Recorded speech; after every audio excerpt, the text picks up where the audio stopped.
예, 우리 오늘 같이 은혜 받을 말씀은요, 다니엘 우리 8장 27절, 우리 한 절입니다. 다니엘서 8장 27절 한 절입니다. 우리 같이 한 목소리로 읽겠습니다. 자, 시작. 이에 나 다니엘이 지쳐서 여러 날 앓다가 일어나서 왕의 일을 보았느니라. 내가 그 환상으로 말미암아 놀랐고 그 뜻을 깨닫는 사람도 없었느니라. 아멘. 이 시간 우리가 이제 한길 가는 순례자라는 제목으로 이제 말씀을 나눠보려고 합니다. 우리 옆에 분 뒤에 분 인사 나누시죠? 보고 싶었습니다. 예, 보고 싶었습니다. 안녕하세요.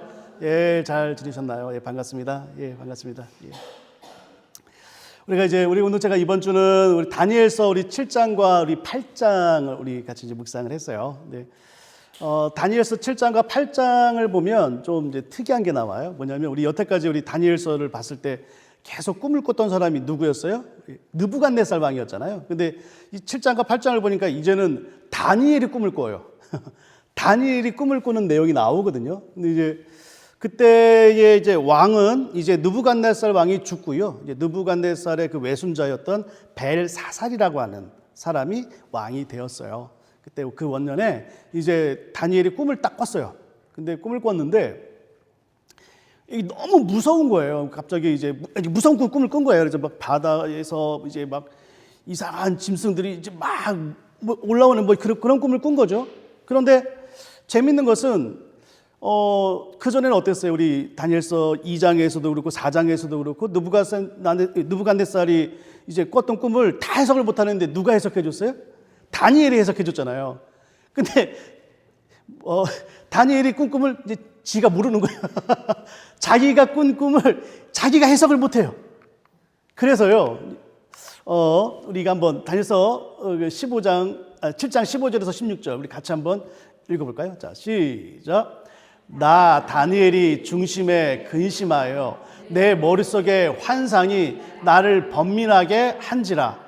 내가 그 곁에 모셔선 자들 중에 하나에게 나아가서 이 모든 일의 진상을 물으매 그가 내게 말하여 그 일의 해석을 알려주며 이르되. 그러니까 모르는 거예요. 자기도 이제 무슨 이게 뭔지를 모르겠으니까 옆에 있는 천사 중에 하나를 물어봅니다. 이 꿈이 도대체 무엇이냐라는 것이죠. 그러면서 이 다니엘의 꾼 꿈의 이제 그 해석을 이 천사가 이제 알려주는 거예요. 이게 뭐냐면 네 마리의 짐승이 막 올라오는데 첫 번째 짐승은 사자의 얼굴에 독수리에 이제 날개가 있는 거예요. 근데 이것은 바벨론이고 그 다음에 이 곰의 형상을 지닌 이 짐승은 바벨론 뒤를 이은 페르시아 제국이고 그 다음에 머리가 내신 이 표범은 그 다음에 있는 헬라 제국이다. 그리고 맨 마지막에 나오는 이 흉측한 짐승이 나오거든요. 이것은 결국 이제 로마를 얘기를 하고 있는데 이 가장 강력한 이렇게 제국이라고 얘기를 해요. 그러면서 이제 이것에 대한 이제 결국 제국들이 막 일어날 것이고, 근데 제국이 이제 다 이제 무너질 것이야. 막 이런 꿈에 대한 해석을 해준단 말이에요. 그런데 이 꿈을 꾼 다음에 다니엘의 모습이 어땠냐면 같이 한번 좀 읽어볼까요? 7장 28절입니다. 자, 시작. 그 말이 이에 그친지라. 나 다니엘은 중심이 번민하였으며 내 얼굴빛이 변하였으나 내가 이 일을 마음에 간직하였느니라. 내 얼굴빛이 변했다는 건 뭐냐면 얼굴이 완전히 흑빛이 되어버린 거예요. 너무 두렵고 막 그러니까 이게 얼굴색이 완전히 흑빛으로 죽은 사람 얼굴빛으로 변했다 이런 얘기예요. 그리고요, 이게 해결이 안 됐어요, 지금 이 사건이. 그리고 나서 3년이 지났습니다. 3년이 지난 다음에 또 꿈을 꾼 거예요. 예? 또 꿈을 꾼 거예요. 근데 이 꿈은 뭐냐면, 양이 있고 순염소가 있는데, 순양을, 이 순염소가 가지고 순양을 이제 이렇게 박살내버리는 거죠. 그러면서 이제 이 꿈을 꿨는데 또 무서운 거예요. 그러면서 야, 이 꿈이 뭐냐? 막 그러면서 다니엘이 너무 무서워가지고 어떻게 되냐면 완전히 거기서 뻗어버려요. 그러니까 이제 가브리엘 천사가 와가지고 야, 임마 일어나. 막 이렇게 됐단 말이에요. 그러면서 도대체 이 꿈이 무슨 내용인지 제발 좀 가르쳐 주십시오라고 하는 거예요. 그러니까 이제 하나님이 가브리엘 천사에게 명령을 해서 가브리엘 천사가 이것을 해석을 해줍니다. 그게 뭐냐면 숫 양은 결국 페르시아 제국을 얘기하고요. 그 다음에 이 숫 염소는 그것을 물질리는 그 헬라 제국을 얘기를 하거든요. 결국 똑같은 얘기예요. 그런데 이번에 한번 볼까요? 이번에도 다니엘의 반응이 우리가 오늘 읽은 본문이거든요. 좀 같이 한번 읽어볼까요? 다시 한번 읽어보죠. 자, 시작. 이에 나 다니엘이 지쳐서 여러 날 앓다가 일어나서 왕의 일을 보았느니라. 내가 그 환상으로 말미암아 놀랐고 그 뜻을 깨닫는 사람도 없었느니라. 이번에 다니엘은 어떻죠? 이제는 아예 알아 누워버렸어요. 알아 누웠단 말이에요. 그런데요, 재밌는 게 있어요. 이게 뭐냐면요, 이 7장과 8장에서 다니엘이 꿈을 꾼 이 내용을 보면 다니엘이 누구랑 똑같아졌냐면 느부갓네살 왕하고 똑같아졌어요. 그죠? 여러분, 느부갓네살 왕도 그걸 해석을 못해가지고 두려워 떨고 이거 누가 해석해줄래? 누가 해석해줄래? 막 그러다가 결국 다니엘이 해석해줬잖아요. 근데 이번에 다니엘이 자기가 이 해석을 못하니까 막 두려워 떠는 거예요. 근데 이 두려움에 떠는 정도가 느부갓네살보다 더한 거예요. 얼굴이 완전 죽은 사람 빛으로 변했다가 중간에 기절도 했다가 다시 일어났다가 이제 아예 병으로 알아 누워버리는 거죠. 근데 재밌는 게 있어요. 왜냐하면 이 모든 해석을 다 해석해 줬잖아요. 그죠? 근데 해석의 내용이 뭐냐면, 야, 니네 결국 이것 때문에 하나님의 백성들이 다 죽임을 당할 거야. 뭐 이런 내용이었다면 뭐 이렇게 이해가 돼요. 근데 이 환상이 그 내용이 아니에요. 뭐냐면 환상의 내용이 뭐냐면 이러사올까 했지만 결국에는 하나님의 백성을 하나님이 구원해 주실 거라는 내용이에요. 그런데 그 얘기를 들었는데도 다니엘이 알아 누워버린 거거든요. 이상하지 않아요? 게다가 7장에 보니까 이런 얘기가 있어요. 7장에 하나님께서 어떻게 이런 말도 안 되는 이 세상 혼란케 하는 짐승, 이 제국들을 다스릴 것인가 라고 했을 때 우리 본문 같이 한번 읽어볼까요? 자, 시작. 내가 또 밤 환상 중에 보니 인자 같은 이가 하늘 구름을 타고 와서 옛적부터 항상 계신 이에게 나아가 그 앞으로 인도되매 그에게 권세와 영광과 나라를 주고 모든 백성과 나라들과 다른 언어를 말하는 모든 자들이 그를 섬기게 하였으니 그의 권세는 소멸되지 아니한 영원한 권세요 그의 나라는 멸망하지 아니할 것이니라. 잘 보세요. 환상 중에 뭐야? 인자라는 게 사람이잖아요. 사람과 같은 사람이 일어난 거예요. 근데 하나님께서 이 인자 같은 사람에게 모든 권세와 능력을 다 줬다는 거예요. 그리고 이 인자로 인해서 이길 것이다라는 거예요. 그죠? 그러니까 이 환상의 끝은 승리예요. 그런데 다니엘은 완전히 뻗었다는 거예요. 게다가요, 다니엘이 어떤 사람이었습니까, 여러분? 잘 보세요. 다니엘이 이미 하나님의 전능하심을 경험했던 사람이에요. 여러분, 다니엘서 1장 보니까 어땠어요? 우상에게 바쳐진 음식을 안 먹겠다고 채식만 하다가 했는데 어떻게 돼요? 다른 사람보다 10배의 지식을 더 얻잖아요. 2장을 넘어가니까 어떻게 됐어요? 느부갓네살 왕이 꿈 내용도 안 알려주고 뭐 해석해봐. 근데 그것도 다 해석해냈어요. 3장을 넘어가니까 어떤 일이 벌어져요? 사드락, 메삭, 아벤느고는요, 금신상에 절하지 않는다는 이유로 7배나 뜨거워진 풀무불에 던져넣는데 하나님께서 거기서 또 구출해내셨어요. 4장에 넘어가니까 느부갓네살, 세계 최강의 느부갓네살 왕을 하나님의 짐승으로 만들었다가 다시 회복시키는 것. 이거를요, 다니엘은 다 봤단 말이에요. 하나님의 전능하심을 모르는 게 아니란 말이에요. 근데 왜? 다니엘은요, 이 환상이 승리인 것도 알고 있고 이미 하나님의 전능하심을 다 알고 있었는데도 저렇게 두려워 떨며 아예 기절할 정도로 혼절했어요. 이런 충격을 받았을까요? 자, 오늘 좀 그 얘기를 좀 해보려고 하는데 이와 비슷한 사건이 신약에도 나옵니다. 무슨 얘기냐면요, 예수님의 공생애가 몇 년이죠, 여러분? 예수님께서 몇 년이죠? 3년이죠, 3년. 그죠? 12명의 제자를 부르시고 3년 동안 공생의 사역을 시작하셨단 말이에요. 그러면서 뭐 물을 포도주로 만들고 바다 위를 걸으시고 뭐 오병이어 기적도 행하시고 뭐 병든 자를 고치시고 심지어는 죽은 자도 이렇게 살리시는 그 놀라운 이적을 다 행하셨단 말이에요. 근데 3년이 이제 마지막쯤 됐어요. 예수님께서 이 제자들에게 물어봅니다. 야, 사람들은 나를 누구라고 생각하느냐? 이렇게 물어보시는 거예요. 그랬더니 제자들이 뭐라고 그래요? 더러는 엘리야요. 더러는 누구라고 얘기해요? 세례 요한이라고 합니다. 라고 얘기해요. 그러면 너희는 나를 누구라고 생각하느냐? 했더니 베드로가 아주 유명한 얘기를 했죠. 뭐라고 그랬어요? 주는 그리스도시요 살아계신 하나님의 아들입니다. 그때요. 예수님이 뭐라고 하셨죠? 우리 같이 한번 읽어볼까요? 자, 시작. 예수께서 대답하여 이르시되 바요나 시모나 내가 복이 있도다. 이를 내게 알게 한 이는 혈육이 아니요 하늘에 계신 내 아버지시니라. 무슨 얘기냐면요. 지금 우리 다니엘서에서 다니엘이 봤던 환상을 다니엘이 깨닫지 못했잖아요. 근데 누가 깨닫게 해줬어요? 7장이나 8장이나 천사. 근데 천사에게 명령한 건 누구였어요? 하나님이었어요.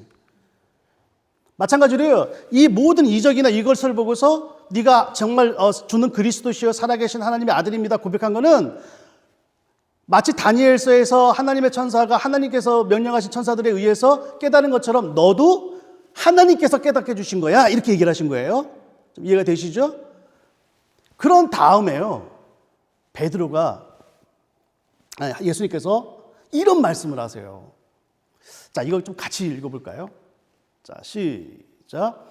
이때로부터 예수 그리스도께서 자기가 예루살렘에 올라가 장로들과 대제사장들과 서기관들에게 많은 고난을 받고 죽임을 당하고 제3일에 살아나야 할 것을 제자들에게 비로소 나타내시니 베드로가 예수를 붙들고 항변하여 이르되 주여 그리 마옵소서 이 일이 결코 주께 미치지 아니하리이다. 잘 보세요. 그래, 이제부터 내가 보니까 뭐예요? 예루살렘으로 올라가서 장로들과 대제사장들과 서기관들에게 많은 고난을 받고 죽임을 당할 거야. 그리고 뭐라고 그랬어요? 3일 만에 뭐라고 했어요? 부활할 거야 이라고 얘기를 한 거예요. 베드로는 이 얘기를 딱 들었어요. 장로들과 대제사장들과 서기관들에게 고난을 당하신대. 그리고 죽임을 당하신대. 이거를 생각을 했단 말이에요. 상상했단 말이에요. 이게 지금 무슨 얘기냐면요. 당시 유대 사회에는요, 랍비와 제자들은 같은 운명 공동체예요. 그러니까 랍비가 명예를 얻으면 제자들도 명예를 얻어요. 랍비가 스승이 욕을 먹으면 제자들도 욕을 먹어요.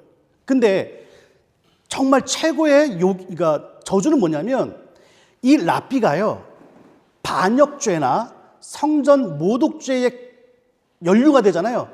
그러면 그의 제자들도 똑같은 처벌을 받았어요. 다시 한번요. 반역죄나 성전 모독죄에 랍비가 연루되어 있잖아요. 그러면 그의 제자들도 똑같은 취급을 받았어요.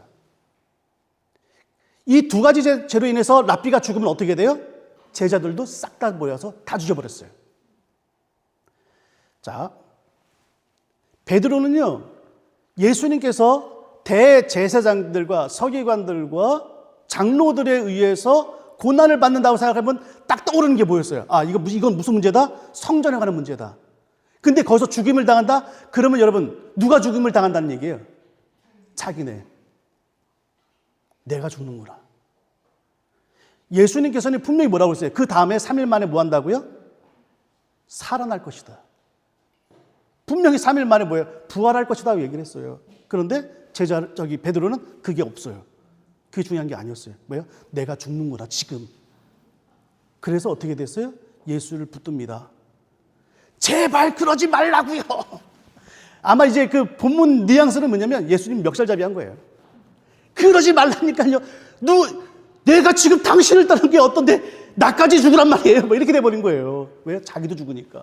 그리고 실질적으로 이 당시 역사 기록을 찾아보니까 진짜 많아요. 같이 죽은 당한 사람들이. 그러니까 이제 베드로는 두려운 거예요. 아, 너 혼자 죽어라. 뭐 이런 느낌. 나까지 죽으란 말이냐. 뭐 이런 거예요. 이런 거예요. 자, 그때요. 예수님께서요. 뭐라고 얘기하셨죠? 같이 한번 읽어볼까요? 자, 시작. 예수께서 돌이키시며 베드로에게 이르되 사탄아 내 뒤로 물러가라. 너는 나를 넘어지게 하는 자로다. 내가 하나님의 일을 생각하지 아니하고 도리어 사람의 일을 생각하는도다 하시고 이에 예수께서 제자들에게 이르시되 누구든지 나를 따라오려거든 자기를 부인하고 자기 십자가를 지고 나를 따를 것이니라. 누구든지 제 목숨을 구원하고자 하면 잃을 것이요 누구든지 나를 위하여 제 목숨을 잃으면 찾으리라. 사람이 만일 온 천하를 얻고도 제 목숨을 잃으면 무엇이 유익하리요? 사람이 무엇을 주고 제 목숨과 바꾸겠느냐? 인자가 아버지의 영광으로 그 처사들과 함께 오리니 그때에 각 사람이 행한 대로 갚으리라. 여러분 잘 보세요. 잘 보세요. 지금 예수님께서 지금 베드로가 예수님 앞에 거의 멱살잡이 한 그 이유를 알고 계세요. 자기가 죽는다는 걸 알고 있기 때문에 얘가 이렇게 분노하는구나. 그래서 예수님께서 뭐라고 하신 거예요? 뭐라고 하신 겁니까? 자기를 부인해, 나를 따라오거든 넌 네 목숨을 부인해야 된다는 얘기예요. 그리고서 뭐라고 합니까? 네 목숨을 구원하고자 하면 잃을 것이요? 예, 그 얘기를 말씀하시는 거예요. 그러면서요, 마지막 이런 얘기를 하십니다. 인자가 아버지의 영광으로 그 천사들과 함께 오리니. 잘 보세요. 이 표현이 어디서 나오죠? 인자가 아버지의 영광으로 다시 온다? 어디서 나오죠? 좀 전에 읽었던 다니엘에서 나온 거예요. 지금 예수님이 뭐라고 그러신지 아세요? 다니엘서 7장에 나와 있는 인자가 그 내 짐승을 완전히 박살내는 것처럼 뭐예요? 그 인자가 누구다? 나다라는 거예요. 나다. 그 내 짐승의 맨 마지막이 뭐였어요? 로마였잖아요. 지금 이 로마 제국을 예수님은 뭐야? 박살낼 수 있다는 얘기예요. 지금 내가 그 인자다. 내가 박살낸다는 거예요. 그런데 문제는 뭔지 아세요? 그 모든 전능하심과 인자가 가진 모든 능력을 가졌는데 그 예수님께서 그 인자가 그 능력을 어디다 써요? 자기 죽는 데 쓰는 거예요. 다시 한번요. 여러분, 하나님께서는요, 지금 다니엘서와 지금 마태복음의 내용이 같이 한 통속이 되어버렸어요.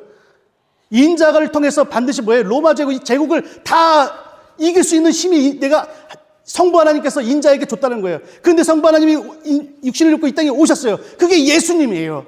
그런데 예수님이 그 모든 능력을 가졌음에도 그 능력을 어디다 쓴다고요? 죽는 데 쓴다는 거예요. 여러분, 이게 이해가 안 되는 거예요. 하나님의 전능하심이 어떻게든 살리려고 가는 게 아니라 하나님의 전능하심이 죽음으로 갔을 때 우리가 이해가 안 돼요. 여러분, 그렇지 않아요? 하나님의 전능하심이 우리를 향할 때 나를 살리는 게 아니라 나를 죽이러 갈 때, 여러분 이해가 되세요? 하나님의 전능하심이 우리에게 죽음으로 다가올 때가 뭐예요? 뭘 해도 안 될 때예요. 뭘 해도 안 되는 거야. 발버둥을 치고 살았는데 안 되는 거예요. 하나님의 전능하심이 이상하게 내 길을 막으시는 거예요. 막으시는 거예요. 미쳐버리는 거예요. 그렇지 않나요, 여러분? 분명히 그래요. 그 하나님의 선하심 나 알아요. 그 믿어요. 그런데 그 전능하심이 지금 내 삶 속에서는 뭐예요? 내가 하는 모든 일을 그 힘을 이용해서 다 막으시는 하나님을 만나는 거예요. 그럼 사람 미쳐버립니다.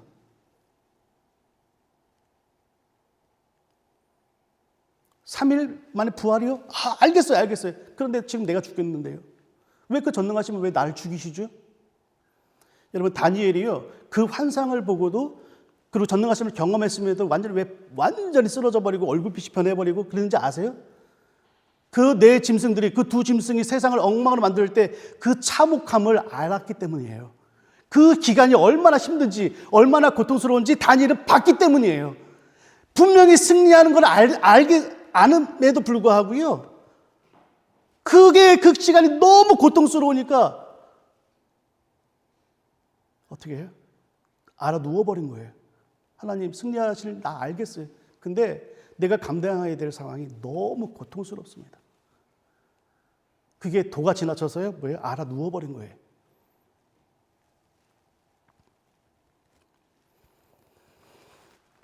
근데요, 베드로도 마찬가지죠. 3일 만에 부활하시겠다고요? 알겠단 말이에요. 그런데 뭐예요? 내가 죽으라고요? 베드로하고 다니엘이 비슷했어요. 근데요, 둘의 결정적인 차이가 있습니다. 차이가 뭔지 아십니까? 베드로는요, 어떻게 했어요? 하나님께 거의 멱살잡이를 했어요. 예수님 앞에. 안 된다니까요! 그 본문에 안 나와 있지만 어투가 그거예요. 예수님 멱살잡이 하는 거예요. 절대 그렇게 못한다니까요. 근데 여러분, 다니엘은 어떻게 했는지 아십니까? 오늘 본문에 보니까 이렇게 얘기를 하고 있어요. 지쳐서 여러 날 앓다가 어떻게 해요? 일어나서 왕의 일을 보았느니라. 그게 뭐예요? 다시 삶의 자리로 간 거예요. 다시 그 길을 가는 거예요. 제가 여기에 참 감동을 받았어요. 아, 그래. 그래도 그 길 가야지. 그래도 그 길 가야지. 저희가요, 그동안 이제 예배 장소 때문에 계속 기도를 해왔잖아요. 그죠? 그래서 기도하고 막 그러는데 사실 이번 주에 우리가 이제 그 틴데일에 있는 강의실을 좀 보고 왔어요. 강의실 보고 오고, 이제 거기서 이제 아직 뭐 사인을 안 했기 때문에 정식 광고 제가 안 넣었는데 거기서 아마 예배를 드릴 것 같아요. 그런데요, 제가 이번 새로운 예배 처소를 기도하면서 하나님께서 계속 주셨던 마음이 있으셨어요. 그게 뭐였냐면 예배 시간을 오전으로 옮기는 거였어요. 예배 시간을 오전으로 옮기는 거였어요. 여러분들 아마 다 아시잖아요, 그렇죠? 저희 교회 예배가 이제 본교회 섬기시고 그 다음에 오후에 오셔가지고 우리 예배 드리시는 분들이 계시잖아요. 많은 분들이 그러시잖아요. 근데 오전으로 가게 된다는 것은 뭐냐면 결국 그분들이 못 오신다는 얘기거든요. 그러니까 제가 이제 그랬을 때 예배가 제대로 진행이 될까라는 생각이 들었어요. 제가 지난주에 마지막에 있었던 우리 정혜원 그 모임 때는 그런 얘기까지 했어요. 개척을 좀 다시 하는 심정이 같다라는 생각이 드는 거예요. 예전에요, 교회를 이제 제가 코로나 시기에 개척을 했어요. 그래서 우리 예배를 어디서 드렸냐면 우리 집에서 예배 드렸어요. 집에서. 근데 지금도 기억나는 사건이 있어요. 뭐냐면 이제 뭐 저희 집에서 됐으니까 얼마나 모였겠어요. 이제 그때 이제 몇 분이 오시기로 했는데 또 코로나나 뭐 이것 때문에 갑자기 이제 못 오시는 거예요. 근데 이제 죄송합니다. 우리 실명을 얘기해서 죄송해요. 우리 이정아 집사님은 그때 오전에 죄송합니다. 그때 일이 있어가지고 못 올 것 같아요. 그러셨거든요. 무슨 일 때문에. 근데 막상 예배를 했는데 이정아 집사님만이 오신 거예요. 그러니까 예배를요, 정말 사역하면서 처음이었어요. 한 분 앉아놓고 제가 설교를 한 적이 처음이었어요. 그러니까 이정아 집사님이 어쩔 줄 몰라시는 거예요, 혼자. 저도 어쩔 줄 모르겠어요. 예. 근데요, 아마 평생 못 잊을 것 같아요. 그 예배는 진짜 평생 못 잊을 것 같아요.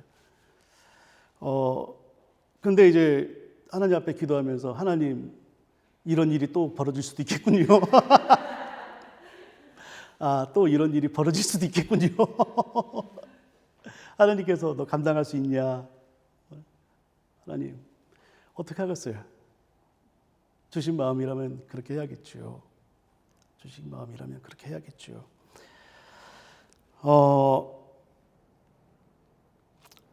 제가 정말 좋아하는 책이 있어요. 그 책 제목이 오늘 설교의 제목입니다. 한길 가는 순례자라고 하는 유진 피터스 목사님이 쓴 책인데, 제가 그 책을 정말 좋아하고 여러 번 읽었거든요. 근데 그 책의 원래 오래된 오리지널 제목은 뭐였냐면 한 방향으로의 오랜 순종입니다. 한길 가는 순례자 멋있겠다 번역을 했지만 사실은 그 원래 제목을 보니까 원전은 한 방향으로의 오랜 순종이에요. 그 책에서 그런 얘기를 해요. 현대사회는 두 가지를 못하게 한다는 거죠. 뭐냐면 한 길로 성도를 한 길로 가지 못하게 하고요. 두 번째, 오랫동안 순종을 못하게 한대요. 그래서 자꾸 길을 바꾼대요. 그리고 순종도 오래 못한대요. 한두 번 해보고 아니면 아니다 싶은 거죠.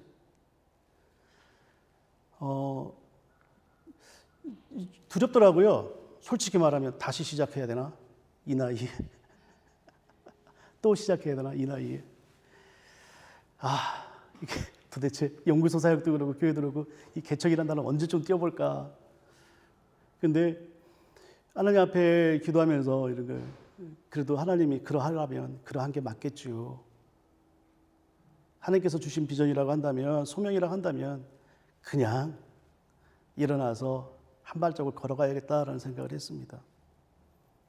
그래서 다니엘이요 지쳐 쓰러졌다가 그냥 툴툴 덜고 일어나가지고 그냥 그 길을 갔던 그 모습 속에서 하나님께서 저에게 은혜를 주시더라고요. 그래, 그 길이 끝은 알지 못하지만 너도 걸어갈 수 있냐라고 했을 때 하나님 그렇게 걸어가겠습니다. 이유는 모르겠지요 라고 하는 것이죠. 사랑하는 성도 여러분, 여러분들에게 주신 하나님의 소명이 무엇입니까? 때로는요 이 소명의 길을 부르심의 길을 가다 보면 그럴 때가 있어요. 하나님의 전능하심이 나를 죽이려고 하는 거예요. 나를 죽이려고 하는 거예요. 하나님의 전능하심이 나를 살리려고 하는 게 아니라 나를 죽이는 방향으로 이끌어 가실 때가 있단 말이에요. 왜 내가 하는 일들마다 다 안 되지? 인생에 그런 시기가 있어요. 그때 여러분 우리가 해야 될 게 뭘까요? 그냥 믿음의 길, 그게 계속 걸어가는 겁니다. 한 방향으로요 오래 순종하는 거예요. 그러면 그 길의 끝에서 부활의 예수님을 만나시게 될 것입니다. 그 길의 끝에서요 구름 타고 영광 가운데 인지하시는 그 인자 예수 그리스도 부활의 주님을 만나게 되실 것입니다. 그때 우리는 주님 앞에 진정한 찬양을 올려드리진 그런 믿음의 성도가 되지 않을까요? 그럼 저와 여러분이 되기를 주님의 이름으로 부탁을 드립니다. 이 시간 우리 같이 기도하고 찬양하며 나아갑시다.